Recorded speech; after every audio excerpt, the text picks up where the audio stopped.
ಶ್ರೀ ಸಾಯಿ ಸಚ್ಚರಿತೆ 48ನೇ ಅಧ್ಯಾಯ. ಶೇವಡೆ ಅವರ ಭಕ್ತಿ ಸಪಟನೇಕರ ದಂಪತಿಗಳಿಗೆ ಸಂತತಿ. ಒಬ್ಬರು ಹೇಮಾಡ ಪಂತರನ್ನು ಸಾಯಿಬಾಬಾ ಅವರು ಗುರುಗಳೋ ಅಥವಾ ಸದ್ಗುರುಗಳೋ ಎಂದು ಕೇಳಿದರು. ಇದನ್ನು ವಿವರಿಸಲು ಹೇಮಾಡ ಪಂತರು ಸದ್ಗುರುವಿನ ಲಕ್ಷಣಗಳನ್ನು ವರ್ಣಿಸಿರುತ್ತಾರೆ. ಸದ್ಗುರುವಿನ ಲಕ್ಷಣಗಳು: ಯಾರು ವೇದಗಳನ್ನು, ವೇದಾಂತಗಳನ್ನು ಮತ್ತು ಶಾಸ್ತ್ರಗಳನ್ನು ಬೋಧಿಸುತ್ತಲೋ, ಯಾರು ತಮ್ಮ ಉಸಿರನ್ನು ಹತೋಟಿಯಲ್ಲಿ ಇಟ್ಟುಕೊಂಡು ಬ್ರಹ್ಮನನ್ನು ಕುರಿತು ಉಪನ್ಯಾಸ ಮಾಡುತ್ತಲೋ, ಯಾರು ಮಂತ್ರಗಳನ್ನು ಶಿಷ್ಯರಿಗೆ ಬೋಧಿಸಿ ಅವುಗಳನ್ನು ಜಪಿಸಲು ಶಿಷ್ಯರಿಗೆ ಹೇಳಿ ಪ್ರತಿ ಫಲವನ್ನು ಹೊಂದಲು ನಿರ್ದಿಷ್ಟ ಕಾಲವನ್ನು ಸೂಚಿಸಲಾರರೋ, ಯಾರು ಆತ್ಮಜ್ಞಾನವನ್ನು ನೀಡಲಾರರೋ, ಯಾರು ಆತ್ಮಜ್ಞಾನವನ್ನು ಸ್ವತಃ ಸಂಪಾದನೆ ಮಾಡಿರುವುದಿಲ್ಲವೋ ಅಂಥವರು ಸದ್ಗುರು ಎನಿಸುವುದಿಲ್ಲ. ಆದರೆ ಯಾರು ತಮ್ಮ ಉಪದೇಶಗಳಿಂದ ನಮ್ಮಲ್ಲಿರುವ ಐಹಿಕ ಭೋಗಗಳ ಚಪಲತೆಯನ್ನು ದೂರ ಮಾಡಬಲ್ಲರೋ, ಯಾರು ನಮಗೆ ಆತ್ಮಜ್ಞಾನದ ನೈಜ ಸ್ವರೂಪವನ್ನು ತೋರಿಸಬಲ್ಲರೋ, ಯಾರು ಆತ್ಮಜ್ಞಾನದ ಆಧ್ಯಾತ್ಮಿಕ ಮತ್ತು ಪ್ರಾಯೋಗಿಕ ವಿಧಾನಗಳಲ್ಲಿ ಪರಿಶ್ರಮ ಹೊಂದಿರುತ್ತಾರೆಯೋ ಅವರೇ ನಿಜವಾದ ಸದ್ಗುರುಗಳೆಂದು ನಾವು ಕರೆಯಬಹುದು. ತಾನೇ ಆತ್ಮಜ್ಞಾನವನ್ನು ಹೊಂದಿರದೇ ಇದ್ದವನು ಇತರರಿಗೆ ಏನು ದೊರಕಿಸಿಕೊಡಬಹುದು? ಸದ್ಗುರುವು ಕನಸಿನಲ್ಲಿಯೂ ಸಹ ತನ್ನ ಭಕ್ತರಿಂದ ಏನನ್ನೂ ಅಪೇಕ್ಷಿಸುವುದಿಲ್ಲ. ಅದಕ್ಕೆ ಬದಲಾಗಿ ಅವನು ಶಿಷ್ಯರ ಸೇವೆ ಮಾಡಲಿಚ್ಛಿಸುತ್ತಾನೆ. ತಾನು ಮೇಲು ಶಿಷ್ಯರು ಕೀಳೆಂದು ಅವನು ಭಾವಿಸಲಾರ. ತನ್ನ ಶಿಷ್ಯರನ್ನು ಸ್ವತಃ ಮಕ್ಕಳಂತೆ ಭಾವಿಸುತ್ತಾನೆ.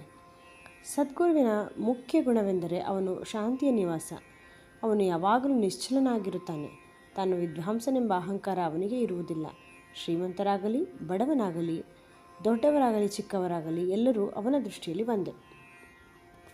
ಕೇವಲ ಪೂರ್ವಜನ್ಮದ ಸುಕೃತ ಫಲದಿಂದ ಮಾತ್ರವೇ ಶ್ರೀ ಸಾಯಿಬಾಬಾ ಅವರಂತಹ ಸದ್ಗುರುವಿನ ಸಂಪರ್ಕ ಹೊಂದಿ ಅವರಿಂದ ಆಶೀರ್ವದಿಸಲ್ಪಟ್ಟಿರುವುದಾಗಿ ಹೇಳಿರುತ್ತಾರೆ ಶ್ರೀ ಹೇಮಾಡ ಪಂತರು. ಬಾಬಾ ಅವರು ತುಂಬ ಯೌವನದಲ್ಲಿಯೂ ಸಹ ಚಿಲುಮೆಯೊಂದನ್ನು ಬಿಟ್ಟರೆ ಇನ್ನಾವುದನ್ನೂ ಇಟ್ಟುಕೊಂಡಿರಲಿಲ್ಲ. ಅವರಿಗೆ ಸಂಸಾರವಾಗಲಿ, ಸ್ನೇಹಿತರಾಗಲಿ, ಮನೆಯಾಗಲಿ ಯಾವ ಆಧಾರವೂ ಇರಲಿಲ್ಲ. 18ನೇ ವಯಸ್ಸಿನಲ್ಲಿಯೇ ಅವರು ತಮ್ಮ ಮನಸ್ಸನ್ನು ಹತೋಟಿಯಲ್ಲಿಟ್ಟುಕೊಂಡು ಅತೀತರಾಗಿದ್ದರು. ಯಾವಾಗಲೂ ನಿರ್ಭಯರಾಗಿ ಏಕಾಂತ ಸ್ಥಳದಲ್ಲಿ ಕುಳಿತು ಆತ್ಮದಲ್ಲಿ ತಲ್ಲೀನರಾಗಿರುತ್ತಿದ್ದರು. ಅವರು ಜೀವಿಸಿದ್ದಾಗ ಯಾವ ತರಹದ ಅನುಭವಗಳಾದವೋ ಅದೇ ತರಹದ ಅನುಭವ ಭಕ್ತರಿಗೆ ಈಗಲೂ ಆಗುತ್ತಿವೆ. ಭಕ್ತರ ನಿಷ್ಕಳಂಕ ಪ್ರೇಮವನ್ನು ಅರಿತು ಅವರ ಹಿತಕ್ಕೋಸ್ಕರ ಲೌಕಿಕದಲ್ಲಿ ಸಾಮಾನ್ಯ ಮನುಷ್ಯರಂತೆ ಬಾಬಾ ಅವರು ವರ್ತಿಸಿದರು. ಭಕ್ತರು ತಮ್ಮ ವಿಶ್ವಾಸ ಮತ್ತು ಭಕ್ತಿ ಎಂಬ ಹೃದಯದ ಸೊಡರನ್ನು ಅಣಿಮಾಡಿ ಪ್ರೀತಿ ಎಂಬ ಬುತ್ತಿಯಿಂದ ಅದನ್ನು ಉರಿಸಬೇಕು. ಹೀಗೆ ಮಾಡಿದರೆ ಜ್ಞಾನವೆಂಬ ಜ್ವಾಲೆ ಬೆಳಗಿ ಪ್ರಕಾಶಮಾನವಾಗುತ್ತದೆ. ಪ್ರೀತಿ ಇಲ್ಲದ ಜ್ಞಾನ ಒಣಭೂಮಿಯಂತೆ. ಆ ತರಹದ ಜ್ಞಾನವನ್ನು ಯಾರೂ ಅಪೇಕ್ಷಿಸುವುದಿಲ್ಲ.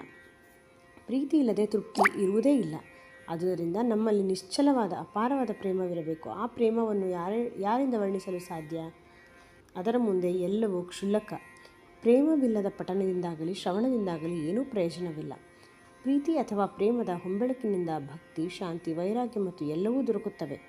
ಪ್ರೇಮವು ಯಾವುದರಲ್ಲಿಯೂ ತಾನಾಗಿಯೇ ಅಂಕುರಿಸುವುದಿಲ್ಲ. ಅದನ್ನೇ ಕುರಿತು ದೀರ್ಘವಾಗಿ ನಾವು ಶ್ರದ್ಧೆಯಿಂದ ಧ್ಯಾನ ಮಾಡಬೇಕು. ನಿಜವಾದ ಹಂಬಲ ಮತ್ತು ಸಂಯಮ ಇದ್ದರೆ ಪರಮಾತ್ಮನು ತಾನೇ ಸ್ವತಃ ಅವತರಿಸುವನು ಎಂಬುದನ್ನು ಭಕ್ತರು ಅರಿತುಕೊಳ್ಳಬೇಕು. ಆದುದರಿಂದ ಗುರುವಿನೆಡೆಗೆ ಪರಿಶುದ್ಧವಾದ ಮನಸ್ಸಿನಿಂದ ಸಾಗಿ ಅವನ ಪಾದಾರ್ಚನೆ ಮಾಡೋಣ. ಆಗ ನಾವು ಅವನಿಂದ ರಕ್ಷಿಸಲ್ಪಡುತ್ತೇವೆ.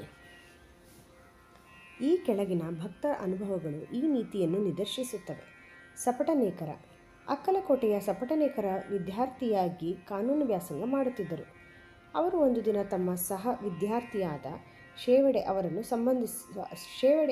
ಸಂಧಿಸಿದರು.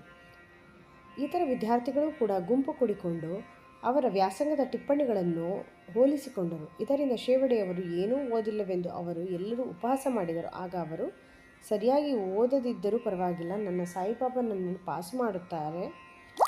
ಪಾಸು ಮಾಡಿಸುತ್ತಾರೆ ಎಂದರು. ಸಪಟನೇಕರ ಅವರಿಗೆ ಆಶ್ಚರ್ಯವಾಯಿತು. ಅವರು ಶೇವಡೆ ಅವರನ್ನು ಪಕ್ಕಕ್ಕೆ ಕರೆದು, ಸಾಯಿಬಾಬಾ ಅಂದರೆ ಯಾರು ಎಂದು ಕೇಳಿದರು. ಅದಕ್ಕೆ ಶೇವಡೆಯವರು, ಶಿರಡಿಯ ಮಸೀದಿಯಲ್ಲಿ ಒಬ್ಬ ಫಕೀರರು ವಾಸಿಸುತ್ತಿದ್ದಾರೆ. ಮಹಾಸತ್ಪುರುಷರವರು. ಅವರು ಏಕೈಕ ವ್ಯಕ್ತಿ. ಪೂರ್ವಜನ್ಮದ ಪುಣ್ಯ ಫಲವಿದ್ದಲ್ಲಿ ಮಾತ್ರ ಅವರನ್ನು ನೋಡಲು ಸಾಧ್ಯ. ನಾನು ಅವರನ್ನು ಸಂಪೂರ್ಣವಾಗಿ ನಂಬಿದ್ದೇನೆ ಮತ್ತು ಅವರು ಹೇಳುವುದು ಎಂದಿಗೂ ಸುಳ್ಳಾಗುವುದಿಲ್ಲ. ನಾನು ಮುಂದಿನ ವರ್ಷ ತೇರ್ಗಡೆಯಾಗುವೆನೆಂದು ಕಳೆದ ವರ್ಷವೇ ಅವರು ಹೇಳಿದ್ದಾರೆ. ಆದುದರಿಂದ ನಾನು ದೃಢ ನಂಬಿಕೆಯಿಂದ ಇದ್ದೇನೆ ಎಂದರು. ಸಪಟನೇಕರ ಅವರು ಇದನ್ನು ಕೇಳಿ ನಕ್ಕು ಅವರನ್ನು ಮತ್ತು ಬಾಬಾ ಅವರನ್ನು ಕುರಿತು ಹಾಸ್ಯ ಮಾಡಿದರು.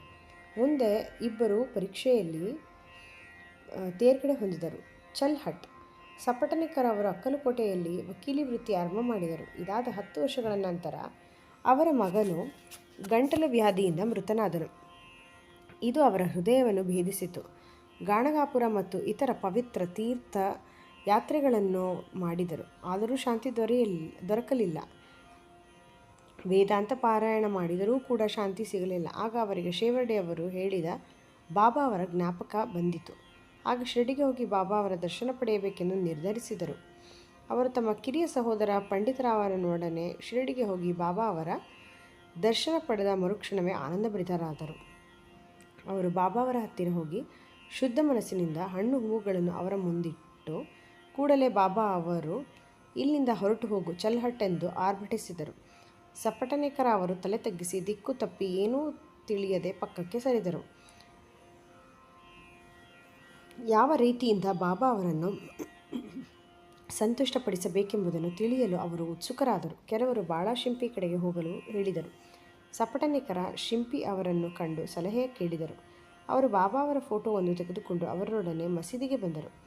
ಬಾಳಾ ಶಿಂಪಿ ಫೋಟೋ ತೆಗೆದುಕೊಂಡು ಬಾಬಾ ಅವರ ಕೈಗಿತ್ತರು ಮತ್ತು ಅವರು ಯಾರ ಫೋಟೋ ಎಂದು ಕೇಳಿದರು. ಬಾಬಾ ಅವರು ಸಪಟನೇಕರ ಅವರ ಕಡೆಗೆ ಕೈ ಮಾಡಿ ಅದು ಅವನ ಒಡೆಯನದು ಎಂದರು ಮತ್ತು ಗಹಗಹಿಸಿ ನಕ್ಕರು. ಬಾಬಾ ಅವರನ್ನು ನಗುವಿನ ಅರ್ಥವೇನೆಂದು ಕೇಳಿ ಸಪಟನೇಕರರಿಗೆ ಹತ್ತಿರ ಬರಲು ತಿಳಿಸಿದರು. ಸಪಟನೇಕರ ಹತ್ತಿರ ಬಂದೊಡನೆ ಬಾಬಾ ಮತ್ತೆ ಹೊರಟು ಹೋಗು ಎಂದರು. ಆಗ ಅವರಿಗೆ ಏನೂ ತೋಚಲಾಯಿತು. ಆಗ ಅವರಿಬ್ಬರು ಬಾಳ ಮತ್ತು ಸಪಟನೇಕರ ಕೈ ಜೋಡಿಸಿ ಬಾಬಾ ಅವರ ಮುಂದೆ ನಿಂತರು. ಬಾಬಾ ಅವರು ಸಪಟನೇಕರ ಅವರಿಗೆ ಇಲ್ಲಿಂದ ಕೂಡಲೇ ಹೊರಟು ಹೋಗು ಎಂದು ಮತ್ತೆ ಆಜ್ಞಾಪಿಸಿದರು. ಅವರ ಆಜ್ಞೆಯನ್ನು ಪಾಲಿಸದೆ ವಿಧಿ ಇರಲಿಲ್ಲ. ಸಪಟನೇಕರ ಅವರು ಭಾರವಾದ ಹೃದಯದಿಂದ ಶಿರಡಿ ಬಿಟ್ಟು ಹೊರಟರು. ಮುಂದಿನ ಸಲವಾದರೂ ದರ್ಶನಕ್ಕೆ ಮತ್ತು ಸೇವೆಗೆ ಅವಕಾಶ ಕೊಡಿ ಎಂದು ಪ್ರಾರ್ಥಿಸಿದರು.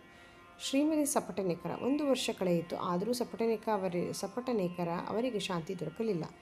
ಗಾಣಗಾಪುರಕ್ಕೆ ಮತ್ತೆ ಹೋಗಿ ಅಲ್ಲಿ ಕೆಲವು ದಿನ ಕಾಲ ಕಳೆದರು. ಅನಂತರ ಜಳಗಾಂವಕ್ಕೆ ಹೋಗಿ ಕೊನೆಗೆ ಕಾಶಿಗೆ ಹೋಗುವುದೆಂದು ನಿರ್ಧರಿಸಿದರು. ಅವರು ಹೊರಡುವ 1 ದಿನ ಮುಂಚೆ ಅವರ ಪತ್ನಿಯವರಿಗೆ ಈ ರೀತಿ ದೃಷ್ಟಾಂತವಾಯಿತು. ಕನಸಿನಲ್ಲಿ ಅವಳು ಬಾವಿಗೆ ನೀರು ತರಲು ಮಡಿಕೆಯೊಡನೆ ಹೋಗುತ್ತಿದ್ದಂತೆಯೂ ಮರದ ಕೆಳಗೆ ಕುಳಿತಿದ್ದ ಫಕೀರನೊಬ್ಬನು, ಮಗುವೆ, ಯಾಕೆ ಈ ವ್ಯರ್ಥ ಶ್ರಮ, ನಾನು ನೀರು ತಂದು ಕೊಡುವೆ ಎಂದು ಹೇಳಿದ ಹಾಗೆ ಕಂಡು ಅವಳು ಹೆದರಿ ಓಡ ಹತ್ತಿದಳು. ಫಕೀರನು ಅವಳನ್ನು ಹಿಂಬಾಲಿಸಿದನು. ಅಷ್ಟರಲ್ಲಿ ಕನಸು ಮುಗಿದು ಕಣ್ಣು ತೆರೆದು ನೋಡಿದಳು. ಯಾರೂ ಇರಲಿಲ್ಲ. ಇದನ್ನು ಪತಿಗೆ ಹೇಳಿದಳು. ಅವರು ಇದು ಶುಭ ಶಕುನವೆಂದು ಮನಗಂಡು ಶಿರಡಿಗೆ ಹೋಗಲು ನಿರ್ಧರಿಸಿದರು. ಶಿರಡಿ ತಲುಪಿ ಮಸೀದಿಗೆ ಹೋದಾಗ ಬಾಬಾ ಅವರು ಅಲ್ಲಿ ಇರಲಿಲ್ಲ. ಅವರು ಲೇಂಡಿ ತೋಟಕ್ಕೆ ಹೋಗಿದ್ದರು. ಅವರು ಮಸೀದಿಗೆ ಬರುವ ತನಕ ಕಾಯುತ್ತಾ ಕುಳಿತರು. ಶ್ರೀಮತಿಯವರು ಬಾಬಾ ಅವರನ್ನು ನೋಡಿ ತಾವು ಕನಸಿನಲ್ಲಿ ಕಂಡ ಫಕೀರನಂತೆಯೇ ಅವರು ಇದ್ದುದನ್ನು ಕಂಡು ಭಕ್ತಿಪೂರ್ವಕವಾಗಿ ಅವರಿಗೆ ನಮಸ್ಕರಿಸಿದಳು ಮತ್ತು ಅವಳ ಭಕ್ತಿಗೆ ಮನಸೋತ ಬಾಬಾ ಅಲ್ಲಿದ್ದ ಬೇರೆ ಭಕ್ತರಿಗೆ ತಮ್ಮದೇ ಆದ ಒಂದು ರೀತಿಯಲ್ಲಿ ಕತೆ ಹೇಳತೊಡಗಿದರು. ನನ್ನ ಕೈಕಾಲುಗಳು, ಹೊಟ್ಟೆ, ಸೊಂಟ ಎಲ್ಲವೂ ಬಹಳ ದಿನಗಳಿಂದ ನೋಯುತ್ತಿವೆ. ನಾನು ಅನೇಕ ಔಷಧಿಗಳನ್ನು ತೆಗೆದುಕೊಂಡೆ, ಆದರೂ ಗುಣವಾಗಲೇ ಇಲ್ಲ. ಔಷಧ ಬಿಟ್ಟೆ, ಆದರೆ ಈಗ ಎಲ್ಲ ನೋವು ಇದ್ದಕ್ಕಿದ್ದ ಹಾಗೆ ಹೇಗೆ ಮಾಯವಾಗಿದೆ ಎಂದು ಆಶ್ಚರ್ಯಪಡುತ್ತಿದ್ದೇನೆ ಎಂದರು. ಇಲ್ಲಿ ಬಾಬಾ ಯಾರದ್ದೇ ಹೆಸರನ್ನು ಸೂಚಿಸಲಿಲ್ಲವಾದರೂ ಈ ನೋವು ಶ್ರೀಮತಿಯವರದ್ದೇ ಆಗಿತ್ತು. ಬಾಬಾ ಅವರು ವರ್ಣಿಸಿದಂತೆ ಅವರ ನೋವು ಗುಣವಾಯಿತು. ಆಗ ಶ್ರೀ ಸಪಟನೇಕರ ಅವರು ದರ್ಶನ ಪಡೆಯಲು ಮುಂದೆ ಬಂದರು. ಹಾಗೆಯೂ ಬಾಬಾ ಅವರು ಹಿಂದಿನಂತೆಯೇ ಚಲ್ಹಟ್ ಎಂದರು. ಆಗ ಅವರಿಗೆ ಬಾಬಾ ಅವರ ಅಸಮಾಧಾನಕ್ಕೆ ತಮ್ಮ ಹಿಂದಿನ ಕರ್ಮಗಳೇ ಕಾರಣ ಎಂದು ತಿಳಿದು ಅವುಗಳನ್ನು ಸರಿಪಡಿಸಿಕೊಳ್ಳಬೇಕೆಂದು ನಿಶ್ಚಯಿಸಿದರು. ಅನಂತರ ಬಾಬಾ ಅವರ ಚರಣಕಮಲಗಳಿಗೆ ಎರಗಿದರು. ಆಗ ಬಾಬಾ ಸಪಟನೇಕರ ಅವರನ್ನು ಆಶೀರ್ವದಿಸಿದರು. ಸಪಟನೇಕರ ಬಾಬಾ ಅವರ ಪಾದ ಸಂಪಾದನೆ ಮಾಡುತ್ತಾ ಕುಳಿತರು. ಆ ಸಮಯಕ್ಕೆ ಸರಿಯಾಗಿ ದನ ಕಾಯುವ ಒಬ್ಬ ಹೆಂಗಸು ಬಂದು ಬಾಬಾ ಅವರ ನಡ ತಿಕ್ಕುತ್ತಾ ಕುಳಿತಳು. ಆಗ ಬಾಬಾ ಅವರು ತಮ್ಮದೇ ಆದ ರೀತಿಯಲ್ಲಿ ಒಬ್ಬ ವರ್ತಕನ ಕತೆ ಹೇಳತೊಡಗಿದರು. ಆಗ ಸಪಟನೇಕರ ಅವರಿಗೆ ಅದು ತಮ್ಮ ಅನುಭವವೇ ಆಗಿರುವುದನ್ನು ಕಂಡು ಬಾಬಾ ಅವರಿಗೆ ಇದೆಲ್ಲ ಹೇಗೆ ಗೊತ್ತಾಯಿತು ಎಂದು ವಿಸ್ಮಿತರಾದರು. ಅವರು ಸರ್ವಜ್ಞರೆಂಬುದನ್ನು ಮನಗಂಡರು. ಈ ರೀತಿ ಅವರ ಮನದಲ್ಲಿ ವಿಚಾರ ತರಂಗ ಇದ್ದಾಗ ಬಾಬಾ ಅವರು ದನ ಕಾಯುವವಳನ್ನು ಕುರಿತು, ಇವನ ಮಗನನ್ನು ಕೊಂದೆನೆಂದು ನನ್ನನ್ನು ದೂಷಿಸುತ್ತಾನೆ. ನಾನು ಮಕ್ಕಳನ್ನು ಕೊಲ್ಲುತ್ತೇನೆಯೇ? ಇವನು ಇಲ್ಲಿಗೆ ಬಂದು ಏಕೆ ಅಳಬೇಕು? ಈಗ ನೋಡು, ನಾನು ಅದೇ ಮಗುವನ್ನು ಅವನ ಪತ್ನಿಯ ಗರ್ಭದಲ್ಲಿ ಇಡುವೆನು ಎಂದು ಹೇಳಿ ಅವನ ತಲೆಯ ಮೇಲೆ ಕೈಯಿಟ್ಟು ಸಮಾಧಾನಪಡಿಸಿ, ಈಗ ನಿನ್ನ ಚಿಂತೆ ದೂರವಾಯಿತು. ನನ್ನಲ್ಲಿ ಅಚಲವಾದ ನಂಬಿಕೆ ಇಡು, ನಿನ್ನ ಅಭೀಷ್ಟ ಈಡೇರುತ್ತದೆ ಎಂದರು. ಸಪಟನೇಕರ ಅವರ ಮನಸ್ಸು ಕರಗಿ ಕಂಬನಿಯಿಂದ ಬಾಬಾ ಅವರ ಪಾದಗಳನ್ನು ತೊಳೆದರು. ಅನಂತರ ಅವರು ನೈವೇದ್ಯವನ್ನು ತಯಾರಿಸಿ ಪೂಜಾ ಸಾಮಗ್ರಿಗಳೊಡನೆ ಪತ್ನಿ ಸಮೇತರಾಗಿ ಮಸೀದಿಗೆ ಬಂದು ಬಾಬಾ ಅವರಿಗೆ ಪೂಜೆ ಸಲ್ಲಿಸಿ ನೈವೇದ್ಯ ಅರ್ಪಿಸಿ ಪ್ರಸಾದ ಸ್ವೀಕರಿಸಿದರು.